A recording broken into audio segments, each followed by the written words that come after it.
Hi, welcome back. Today we will discuss an interesting topic. Let's rewind a bit. I have discussed Chinese counting in the previous video. In Chinese counting, we could play in our territories after we finished all the dame. We won't lose any points. But this would not be in the case in Japanese rule or Korean rule, because when we play a stone in our territory points would be deducted. So, for example, there is a dead group on the board. We cannot solve it by real game. In Chinese rule, if we have some argument or some dispute about a life and death problem, we could just solve it on the board. That's also what Chinese rule suggested. But in Japanese rule, we need to define the life and death, and we will do a life and death analysis to decide the fate of a group. It seems easy, because in most of the cases, we won't have any dispute. But there are some extreme cases, for example, call. And to make a fair rule is more hard than we think. How about try to think by yourselves? How would you divide a live group or a dead group? Try to pause the video and consider a bit. Maybe a group of stones which have two eyes could define a live group. Two eyes, then it is a live group. But we could easily think of some exemption. For example, the seki. The seki don't have any eyes. But obviously, black and white are both live stones. And we know this after beginner lesson. So, having two eyes is not a good definition of a live group. Maybe it would be better to define a live group as a group of stones that could not be captured. Then the seki is included, right? Because black could not capture the white and white could also not capture the black. But again, we could easily make some exclusions. For example, these two black stones are live stones, right? Because this group of white stones are dead. But by definition, whites could capture these two stones. These two stones could be captured. Or if you think this is a bad example, or you may argue does not make sense, but how about this? A snapback shape. We know this black stone is alive because white could capture us and we could capture it back. So this is a live stone. But by definition, white could capture it. So when we need to make a perfect definition of live stones, it's a bit hard. And that will not be a problem in the Chinese counting because if there is a dispute, black could just capture this.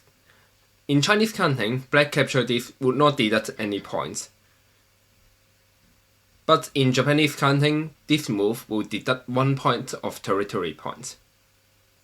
And in modern tournaments, we need to have a very clear rule, as this is a very important element of modern tournaments. Indeed, the latest Japanese rule was written in 1989, and before 1989, the goal rules are different or there are no clear goal rules. And in Japanese Go history, there are some famous incidents happened because of the unclearness of the Go rule. The first incident is the famous 10,000 year call incident. First, let me explain the 10,000 year call. Here, there is a 10,000 year call. This is a shape which both sides need to play an approach call in order to capture the other sides, in the risk of their own life. For example, after black capture this, and white play elsewhere, black need to play one more move to make this become a direct call. So this is an approach call for black to kill the white. But after white capture the back, these 5 stones would be captured if white could solve the core. Similarly, if white try to capture these 5 black stones, white also need to play an approach call, as if white play here, this will become a direct call, and after black capture back, the whole group is at the risk of being captured. So this is a very interesting shape that is hard for both sides to try to capture the others. And it is quite often that a 10,000 year call would be left as a set key. We now know that a 10,000 years call could be determined as set key, but it was not the cases in 1928. And to analyze this game, we can see white have a lot of territories as white captured all the territories here. So the only hope for black to win the game is to capture this group of white. But black do not have any efficient core threat, so black could not win this call and try to start a direct call. In modern rule now, we know that this is a set key and we will finish the game. But there is something interesting. Black argued that white is not a live shape. Why? Because white also do not have core threats to start this call. After black captured the back, the whole group will be captured, as white do not have any effective core threat. But if white not trying to play this direct call and connect, then this become a dash shape. So white could not make a live shape, but black could also not able to kill the white. And as the call was not solved, black argued that white did not win the game. This game was related to some conflict between two parties, and they asked many people to judge the game results.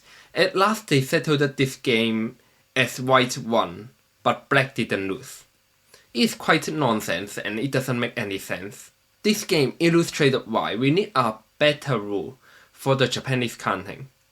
In Chinese counting, we could decide every life and death problem in the game, and for this time, as black could not capture the white, then obviously, white is alive. That's how Chinese rule work. But in Japanese rule, due to the defect of the Japanese counting, they need to make more detailed definition of life and death.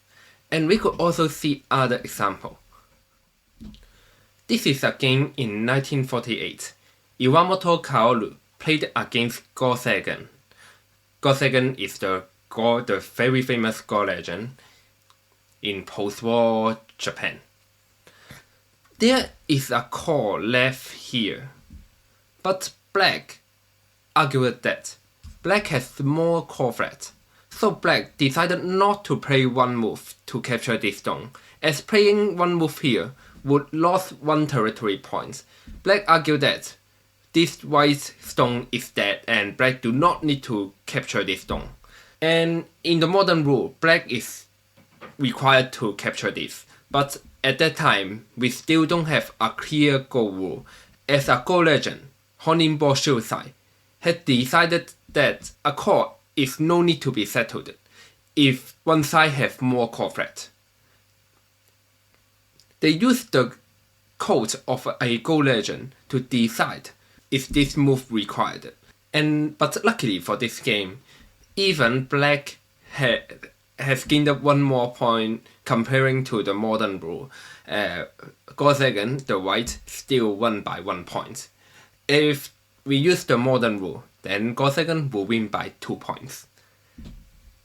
But in 1959, the same story happened. This time, also Go Seigen. Go Seigen is the white.